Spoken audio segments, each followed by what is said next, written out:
Bienvenidos a todos al canal Anatomía de Primera.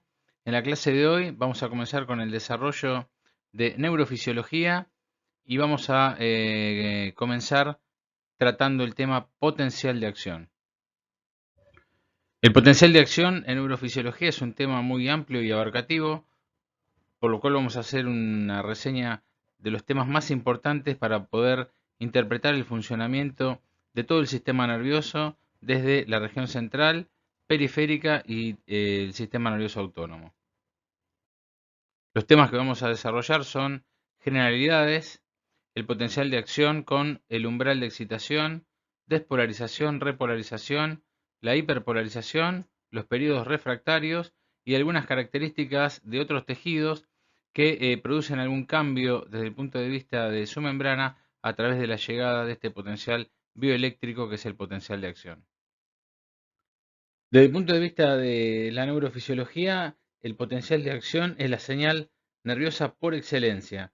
Consiste en una inversión en la polaridad de la membrana que dura muy poco tiempo, generalmente 0,5 milisegundos, y que puede transmitirse a distancia a través de los axones de las neuronas y que constituye la señal nerviosa utilizada para conducir información a lo largo de las vías neuronales, ya sean motoras o de tipo sensitiva.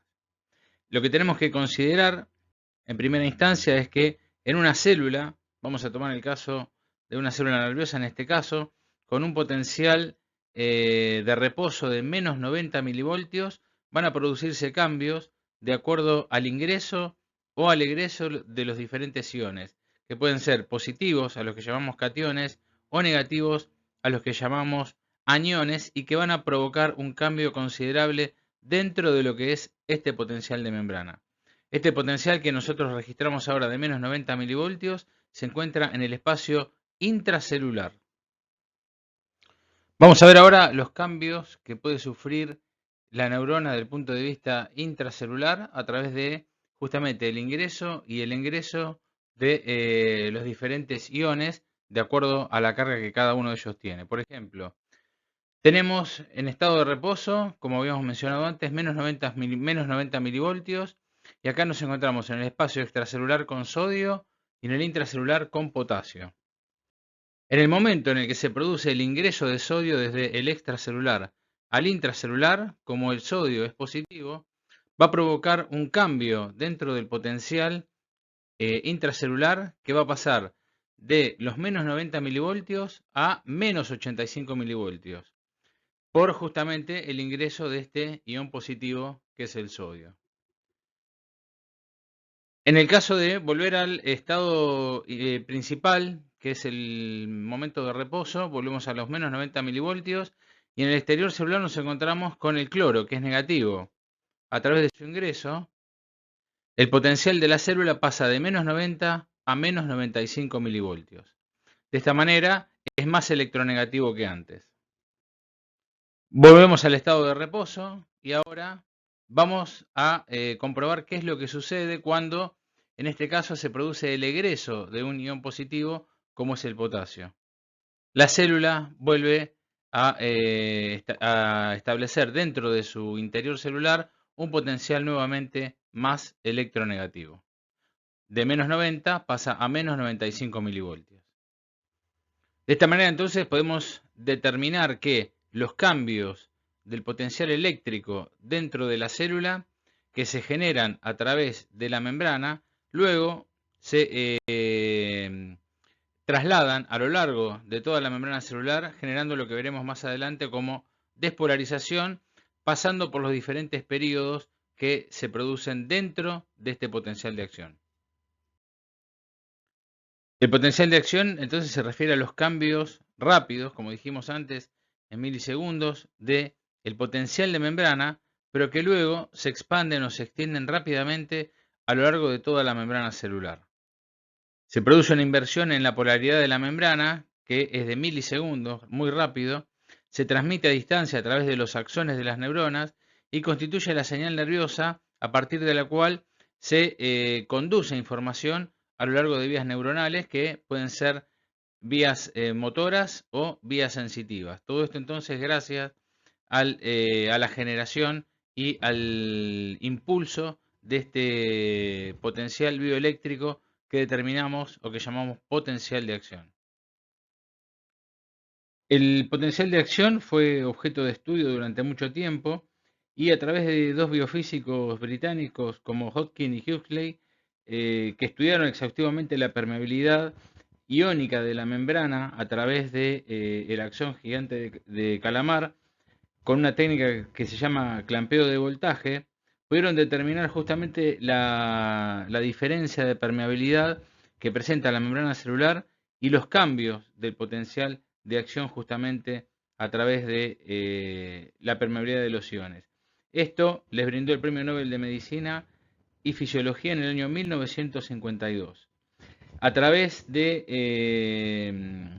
la inyección de un electrodo a nivel de la membrana celular y el intercambio de iones, se pudieron obtener registros a nivel del cambio de potencial de membrana, estableciendo que este potencial se debe principalmente a una corriente iónica de sodio. O sea, a través de la apertura y cierre de canales de sodio que se llaman voltaje dependientes. A partir de la generación de este cambio de permeabilidad y de voltaje a nivel de la membrana, se describe el potencial de acción con sus diferentes fases. A partir del gráfico que tenemos en pantalla podemos observar la expresión del voltaje medida en milivoltios y el tiempo en milisegundos. Es decir, que este potencial de acción va a presentar un estado de reposo en el cual el interior de la célula va a presentar menos 90 milivoltios y un umbral de excitación a partir del cual se va a generar lo que vamos a llamar más adelante despolarización, que es de menos 65 milivoltios. Entonces, en este gráfico volvemos a tomar como parámetro el estado de reposo de la célula que habíamos mencionado anteriormente, es de menos 90 milivoltios.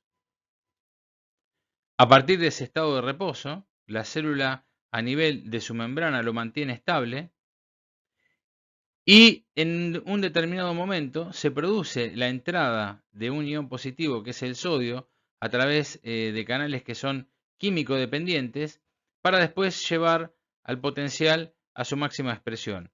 Llegado el caso de que se produzca la entrada de sodio, pero esta entrada de sodio sea insuficiente, vuelve inmediatamente otra vez a su estadio de reposo para después efectuar otro periodo de despolarización.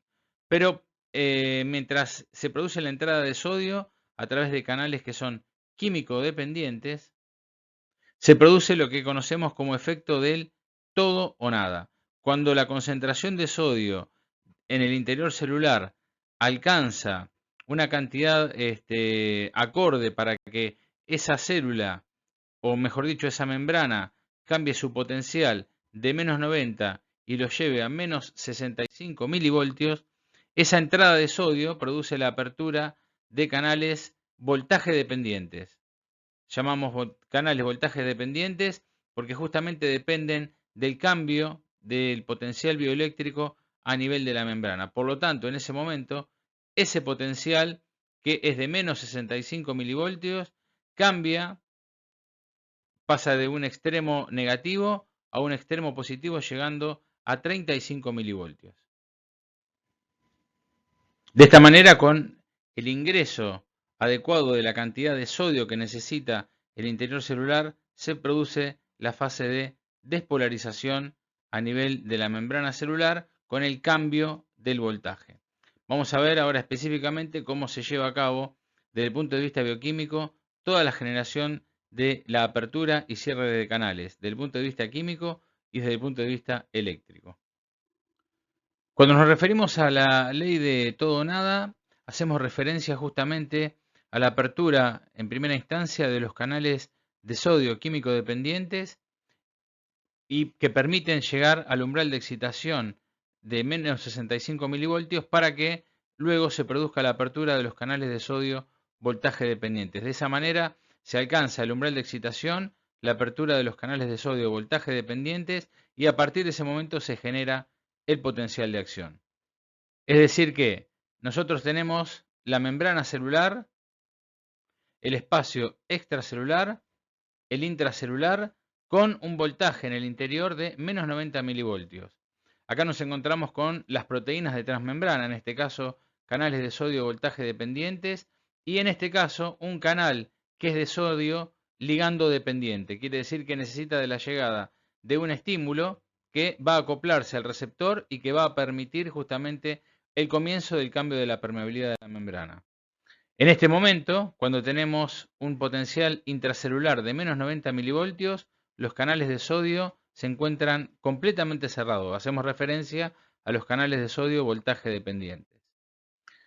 Acá nos encontramos con el canal de sodio químico dependiente, como dijimos recién, con un receptor que va a comenzar su función cuando se incorpore o se acople su ligando.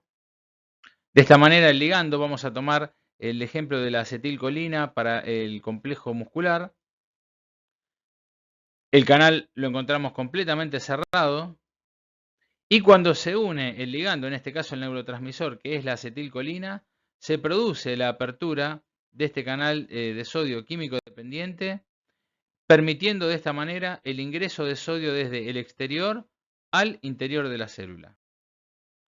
Ya nos encontramos con el sodio en el interior celular y se produce un cambio a nivel del potencial de membrana que pasa desde los menos 90 milivoltios a los menos 65 milivoltios, alcanzando el umbral de excitación.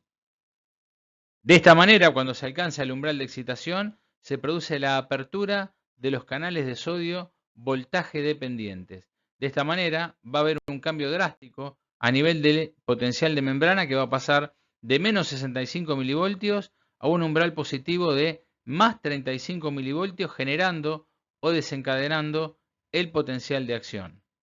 Habíamos mencionado que cuando el sodio es insuficiente y no se llega al umbral de excitación, la célula inmediatamente vuelve a su potencial de reposo de menos 90 milivoltios. Por eso, la ley del todo o nada nos hace referencia a el ingreso de sodio que cambia el voltaje de la membrana, llevándolo a menos 65, que es el umbral de excitación, y en ese momento se produce la apertura de todos los canales de sodio voltaje dependientes, llevando el potencial de membrana a más 35 milivoltios, desencadenando el potencial de acción.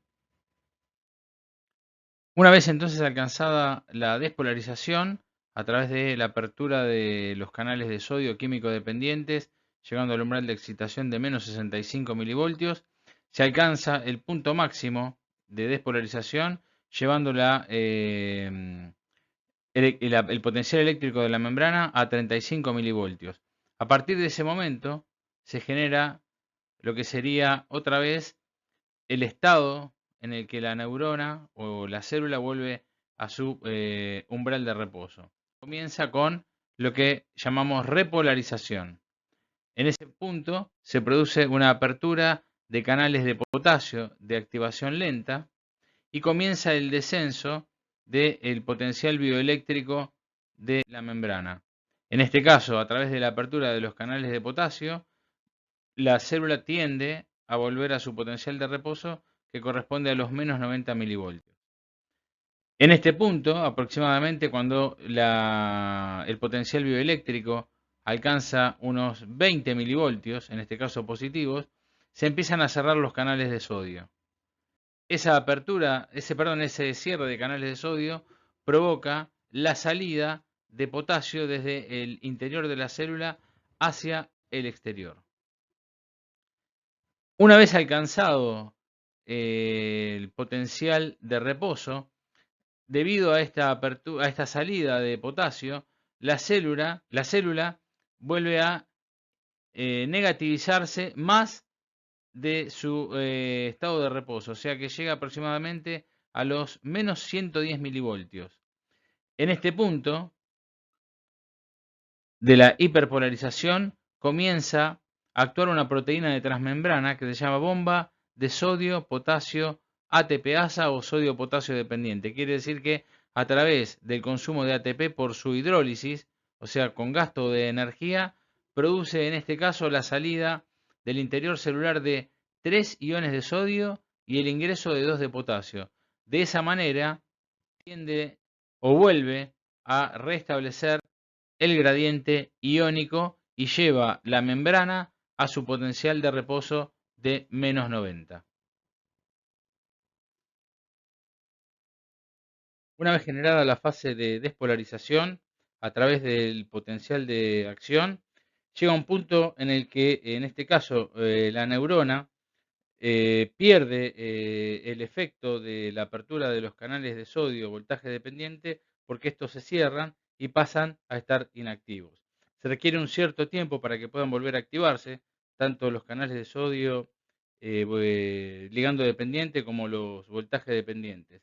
El resultado es que durante la repolarización del potencial de acción no se puede generar otro. Esto es lo que conocemos como periodo refractario. Y dentro de este periodo refractario nos vamos a encontrar con un periodo refractario absoluto y un periodo refractario relativo. Por lo tanto, entonces, como resumen, durante el periodo refractario los canales de sodio voltaje dependiente se mantienen cerrados y no puede generarse otro potencial de acción. ¿Qué es lo que ocurre entonces? Que en esta fase, a la que llamamos la repolarización, la tendencia de la membrana es volver al umbral de reposo para que se pueda volver a repetir un potencial de acción en forma inmediata.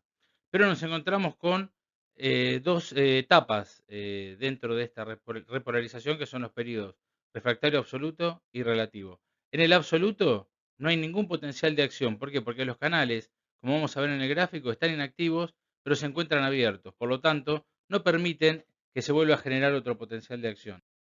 Eso lo vemos acá en el gráfico, en este periodo en el cual la célula del estado de reposo de membrana pasa al estado de excitación o de umbral y se desencadena el potencial de acción llegando aproximadamente a unos 35 milivoltios. Cuando comienza el descenso, aproximadamente entre los 20 y los 15 milivoltios, inmediatamente se produce el periodo refractario relativo, que si la célula recibe un estímulo lo suficientemente fuerte, permite que haya otra despolarización inmediata.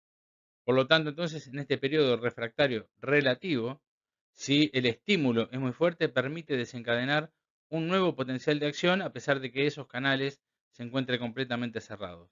De esta manera, al recibir ese estímulo, se genera un nuevo potencial de acción. De esta manera, entonces, nos quedan señalados dentro de la fase de repolarización los dos periodos, refractario absoluto y refractario relativo. Algunos potenciales de acción no conservan la estructura matemática que vimos recién a nivel de los gráficos. Por lo tanto, mantienen algunas mesetas en cuanto al potencial de espiga que vemos en la región superior. Esto principalmente se ve a nivel de las células cardíacas, o sea, en el miocardio, porque nos vamos a encontrar con canales lentos, que son de sodio y calcio, y canales de potasio, que son de apertura lenta. O sea que si lo comparamos con el resto de los potenciales de acción que describimos anteriormente, la espiga en la cual nos encontramos en la fase positiva del potencial de membrana, en este caso tiene un tiempo de estabilidad y de duración mucho mayor. ¿Por qué? Justamente por la presencia de estos canales lentos. Se establece esta meseta y después vuelve otra vez a la fase de repolarización, hiperpolarización y vuelve otra vez a su periodo umbral o de reposo de la membrana. En cuanto a la propagación del potencial de acción, desde el punto de vista fisiológico, el potencial de acción tiene la propiedad de poder autorregenerarse de manera continua. Hay una inversión en la polaridad de la membrana que representa un potencial de acción. Este potencial de acción se genera a partir de la diferencia de potenciales, o sea, de la electropositividad y la electronegatividad que tiene la membrana y se da principalmente en zonas adyacentes, o sea, una zona que presenta un cambio de potencial de membrana, inmediatamente la zona adyacente va a producir otro cambio de potencial de membrana, o sea, en forma unidireccional. Esto se genera a través de corrientes iónicas que son de tipo electrotónicas y se las conoce como corrientes locales.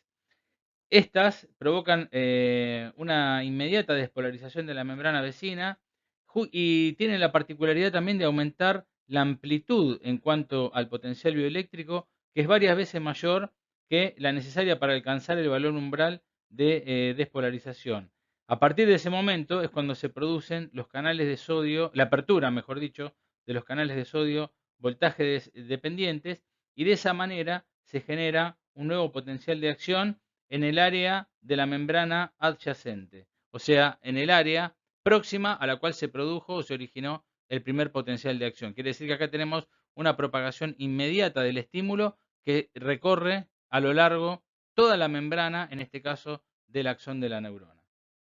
Este nuevo potencial de acción generado en la zona adyacente se propaga por el mismo mecanismo que hablamos anteriormente, o sea que va a volver a excitar a la zona inmediatamente adyacente. Siempre es unidireccional, ya que el potencial de acción no retrocede, debido a que la zona donde se originó el primer potencial de acción se encuentra en un periodo, en este caso refractario, en donde los canales de potasio rectificadores tardíos se encuentran abiertos. De esta manera evita justamente a través del mantenimiento de la apertura de estos canales que ese potencial de acción se vuelva a generar de manera retrógrada. Lo hace en forma unidireccional, avanzando a lo largo del eje del axón. Es decir, que la velocidad de propagación del potencial de acción en un axón siempre depende del tiempo que tarden las corrientes locales en regenerar el potencial de acción en la zona adyacente o vecina de la membrana. Otro detalle importante en cuanto a la propagación del potencial de acción, más allá de las corrientes electrotónicas, las corrientes iónicas, la propagación del estímulo a través de las zonas adyacentes, está relacionado con la presencia de lo que llamamos vaina de mielina a lo largo del axón. Nos vamos a encontrar con neuronas a lo largo de todo el sistema nervioso central y periférico que se encuentran mielinizadas o que son neuronas amielínicas. En este caso, el ejemplo que tomamos es una neurona amielínica sin el recubrimiento de la vaina de mielina, que lo que hace es aumentar la velocidad de conducción. Por lo tanto, estas fibras amielínicas o fibras nerviosas no mielinizadas tienen una velocidad de conducción de aproximadamente 0,25 metros por segundo. Muy marcada la diferencia en relación a las fibras nerviosas que están mielinizadas, donde alcanzan una velocidad de 100 metros por segundo. Desde el punto de vista fisiológico y biológico, lo que llamamos mielinización equivale a una membrana que es mucho más gruesa que la de las fibras amielínicas. La vaina de mielina es una estructura que recubre algunos axones. Está compuesta por una cantidad importante de lípidos y tiene una función aislante que ayuda principalmente a aumentar la velocidad de conducción a nivel del axón. Esta vaina de mielina, como les dije anteriormente, recubre algunos axones, o sea que nos vamos a encontrar en el sistema nervioso con fibras mielínicas y amielínicas. Esta vaina, como vemos acá, fíjense en color negro, se encuentra interrumpida por una estructura que se llama nodo de Rambier. Es decir, que el estímulo nervioso que circula a lo largo del axón lo hace a través de una conducción que llamamos saltatoria. En los nodos de Rambier se generan nuevos potenciales de acción que se empiezan a propagar desde un nodo hacia otro, como mencionamos anteriormente, a través de esta conducción que es saltatoria. Nos vamos a encontrar con canales de sodio que están presentes en muy alta cantidad en cada uno de los nodos, y es lo que va a permitir que se regenere este potencial de acción. Por lo tanto, la conducción que encontramos a nivel de las vainas de mielina la denominamos conducción saltatoria. Acá vemos el ejemplo de la conducción saltatoria a partir de los nodos de Rambier, como dijimos anteriormente, donde nos vamos a encontrar en cada uno de los puntos donde termina la vaina de mielina con estos nodos y con la presencia de canales de sodio que van a permitir reestimular y que ese potencial de acción se siga propagando a lo largo del axón. Principalmente esta vaina de mielina tiene una sustancia que se llama esfingomielina, que es un fosfolípido que está dentro del grupo amino con una esfingosina, que es una estructura bioquímica que está compuesta por uno o varios ácidos grasos que justamente lo que permiten es aumentar la velocidad de conducción. Esta estructura de vaina de mielina es lo que permite diferenciar la sustancia gris de la sustancia blanca a nivel del sistema nervioso. ¿Por qué? Porque la sustancia gris está conformada por los cuerpos de las neuronas y la sustancia blanca en este caso, que es blanco-amarillenta, está dada justamente por la presencia de los axones. Desde el punto de vista funcional, las patologías en las que se manifiesta la alteración de la vaina de mielina son patologías como la esclerosis múltiple y otras enfermedades que se las llaman enfermedades desmielinizantes. En este caso, tenemos la ausencia de la vaina de mielina por alteraciones desde el punto de vista autoinmune, donde las propias células del sistema inmunológico se encargan de degradar la vaina de mielina. De esta manera, enlentecen el flujo de información que se traduce, por ejemplo, en movimientos motores, descoordinados, falta de fuerza, incapacidad en la dilución, etc. Depende específicamente del órgano que se encuentra afectado a través justamente de la lesión de la vaina de mielina. La fisiopatología, desde el punto de vista histológico, muestra una pérdida de la vaina de mielina y signos inflamatorios alrededor del axón que está expuesto. Por supuesto que este tipo de patologías toman múltiple cantidad de axones y pone de manifiesto la patología, como mencionábamos antes, a nivel de lo que sería el aparato locomotor y de diferentes puntos donde tiene o interactúa el sistema muscular de manera voluntaria. En cuanto a los fenómenos de excitación, vamos a encontrar fenómenos eléctricos, como hablábamos anteriormente, a través de los canales de sodio voltaje dependiente, donde se produce un cambio a nivel de la polaridad eléctrica a nivel de la membrana, un cambio electroquímico con la propagación del potencial de acción. Vamos a encontrar fenómenos químicos a través de la llegada de un ligando o una proteína que actúa como neurotransmisor, la cual se acopla a un receptor y a partir de este acople genera un cambio posicional del receptor, desencadenando, por ejemplo, como vimos en el potencial de acción, la apertura de canales de sodio voltaje dependiente o generando un fenómeno bioquímico dentro de la célula precisamente a partir de la llegada de ese neurotransmisor y su contacto directo con el receptor. Y los fenómenos físicos, donde por ejemplo podemos tomar un área de la piel con un receptor específico, a través de lo que sería el tacto se produce la despolarización con la entrada de sodio a nivel del área deformada en la cual hacemos presión y eso genera una despolarización que en este caso va a continuar o va a desencadenar el fenómeno de todo o nada a partir del potencial de acción con la conducción saltatoria del nodo de Rambier y la llegada del estímulo, en este caso por vía aferente, o sea sensitiva, hacia la corteza cerebral. Estos son los tres fenómenos más importantes de excitación y de propagación del estímulo del cual hablamos, que es el potencial de acción. Esto entonces es todo con respecto al potencial de acción en la introducción a la neurofisiología, con la cual vamos a seguir luego desarrollando específicamente los mecanismos eléctricos y bioquímicos de propagación del estímulo. Les agradezco mucho por participar de la clase, que se suscriban al canal y nos vemos en el próximo video.